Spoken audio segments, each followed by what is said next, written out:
All right, they have a hard time exactly pointing out what they take umbrage to because they don't want to get too specific with what J.K. Rowling said and what the initial comments were, because it's very reasonable things they said about, sex and gender. So they couch it with these careful languages by saying Rowling continues to be a source of controversy. Well, she's a source of controversy because you're using that word to in an article connected with her name, which is the point of these articles, is to stochastically label these people. So she made posts online. Heaven forbid she express herself. Opinion on the trans community that conflated sex with gender and defended ideas suggesting that changing one's biological sex threatened her own gender identity. You don't have a hypertext link to that because she never said it. And besides, the whole argument is asinine. You can't change your biological sex.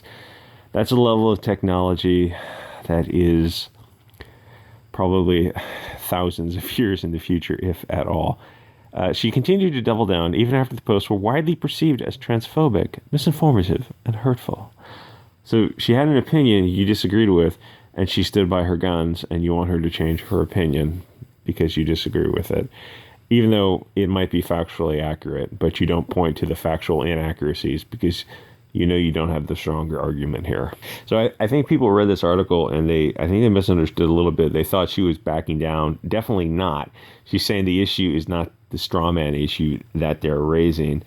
Gender identity is sort of irrelevant. And someone in the comments pointed out the researcher John Money, who did these horrific, he coined the term gender roles. He did these horrific experiments on children, just a monster. And he's, I guess, a hero of the left because he kind of started people along this path. The issue is sex, not gender. Gender and gender roles and identity, that's irrelevant. It's just they immediately deflect ad hominem and start raising straw mans where the issue is simply biological sex. So J.K. Rowling, it's weird to see somebody who takes a stand these days in the era of mob rule that's coming from this low IQ sociopaths and the mentally ill people, the denizens of Twitter who spend hours a day on Twitter. Now, something like Lord of the Rings, of course, you'll never see a story like Lord of the Rings ever again. But even something as benign as the Harry Potter books, you'll never see those books again because they couldn't be written because there's too long of a checklist now of things that have to go in the book, that have to feature prominently in the book. So you'd have to run it by all these like political commissars to say, oh, we need to include more BLT stuff in the book. And it's like the artist goes, yeah, that's not my vision of the story. This is my vision as is. This is the book I wrote. It's like, oh, well, we need to have more BLT, more POC, more. It's like, well, you just write in the book by committee and you see how well that works out. So for somebody like J.K. Rowling to stand up and resist tyranny, even among such an avalanche of threats of grievous bodily injury and deletions from this mortal coil, even when the stalkers literally go and pose outside her house to prove to the world that they're not psychopaths, like going to her house and posing for pictures. And so when the media is talking about that issue, they don't post the picture of the 3 trans people who went to her house with the address in the background and posed for pictures. So all these BLT websites that are talking about what a horrible person they are, and they talk about how she bullied those 3 trans activists, get focused, to get bullied them off social media, but they don't post the picture of them at her house because they know it makes them look like psychopaths, because they are, in fact, to go to somebody's, oh, what, you don't have the right to have a protest?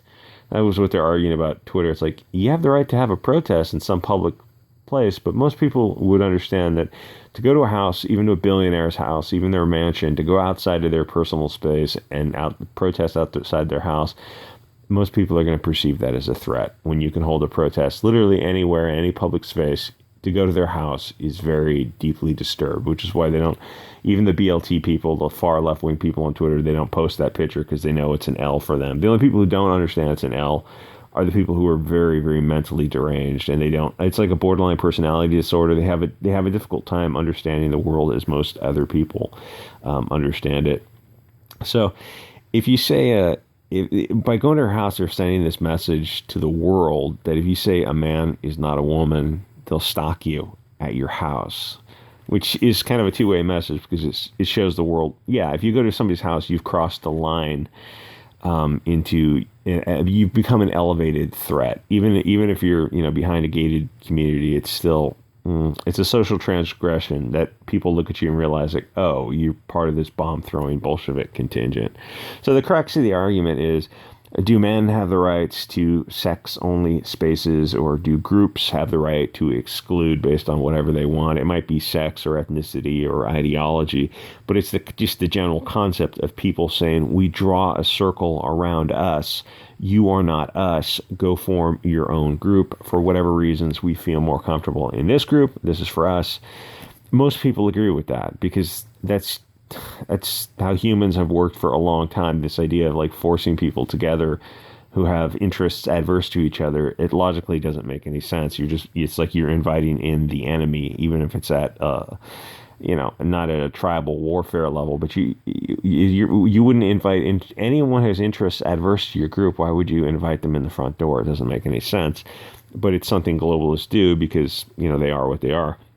So most people support this because even in the artistic community of selling commercial art or movies or books or whatever, you can't be all things to all people, and that's what people are learning in the movie universe and in comics and in fictional books. If you try to do that, you just end up with nothing. And it doesn't matter if it could be like an Irish men's singing club. If they want to be only around the people that they select for their own reasons, why would anyone think that you have the right to invade into someone's like agency and bodily autonomy, but also group autonomy, the right to exclude others? It's a new weird concept of, it's like a parasitical action where they think they have the right to invade into other people's spaces. So JK says sex is not gender, and gender itself is a control term invented by a globalist, as most control terms are. It's used to manipulate people. All these words that have shifting definitions. Well, if a word has a shifting definition, then it doesn't mean anything. It can be anything you want it to be. It can be all things to all people. But when you're fighting these culture wars, also remember that as they define words, you can simply redefine them according to your definition, which results in a Tower of Babel situation. It's like we have people speaking like, okay, when I use this term, we're using this definition. You're using this definition, so we have to understand that when we speak to each other, we're using our own definitions. It's like, well, why don't we just create new words to properly articulate the things they want to describe? The reason they don't do that is because they don't want to be pinned down to them. They don't want you to be able to argue over it. So it's just a child's way of argument. And the thing is, it's not civilized. It's not intelligent. You can't go forward with that if you can change the rules of the game instantly. It results in nothing. You're never going to be able to create anything other than just a child's situation. Anyway, so with sex and gender, what you are is the issue. It doesn't matter if you feel you're a bird or a cat. You're not. Reality matters. You'll never be your cat self. I mean, this kind of stuff you should have left behind by age, I don't know, 9 or something. It's a weird society that recoils in horror from the truth, and it's not a society that is stable. See the Weimar for references. The bigger question is globalist parasites versus nationalism, agency, autonomy. This concept of trying to be all things to all people, you just can't do it. It turns to absolute garbage. There's a scene in the book where the boy wears a dress and they play that for laughs. I guess it must have been in one of the wizarding scenes in Harry Potter. That's the artistic vision. That's what they intended. That's what how they express themselves. That is the totality of the artistic creation. But that offends the BLT community, so they want to change the art instead of just creating their own new art. Anyone can write their own stories. If you really don't like Harry Potter, there's nothing stopping you from writing your own Lord of the Rings ripoff, which itself is a ripoff from earlier books. Where do you think you got the word Shadowfax? Art by committee is not likely to be very good. J.K. Rowling built this universe. There was something in there to offend every group if you look hard enough, but only some groups get protection. the thing is, once you start removing these things, you're left with nothing. You're left with something that has all the spark of life removed. Too many cooks spoiling the soup. The bankers were offended because that group was portrayed in a certain way, and the carpet on the floor was a bit interesting for a Hollywood film. There's a lot of that stuff was. I look back on the movie now, that was weird. I'm not quite sure how that made it past editors, but the thing is, but what about like the fat English boy who's portrayed as a bully? Is that fair to offend the English, the male or chubby English boys in specific? Eventually, everything can offend someone.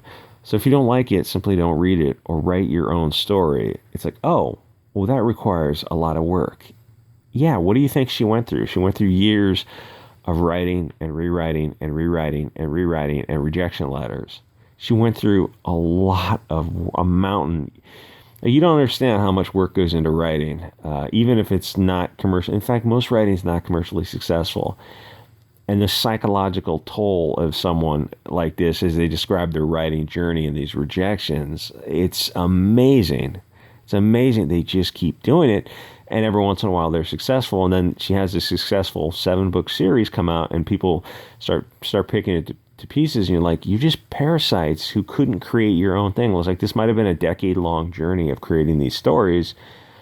A decade of just massive amounts of work. And then someone comes along, some freak. It's just some freak who's never tried to sit down and create anything because it's hard. It's like, oh yeah, I want you to write this story. It's like, okay, I took a year to write this story. No. Now rewrite it. Like another year of learning how to write. You get what I'm saying? It's like to become good at anything requires a lot of work. And there's a lot of these naysayers, these freaks on Twitter who like they've never tried to do. They always do this thing on Twitter where they go, oh, I created a thing. I did a thing, like whatever. And it's some drawing that's just okay, or some story or poets. Like it's just okay. You don't realize, okay, yeah, now draw that drawing 10,000 more times until you master the expression of it, or rewrite that story, 4 more times until you correct every little nuance of that story. And it's like the story itself doesn't matter. It's you're sharpening the knife to become a sharper knife.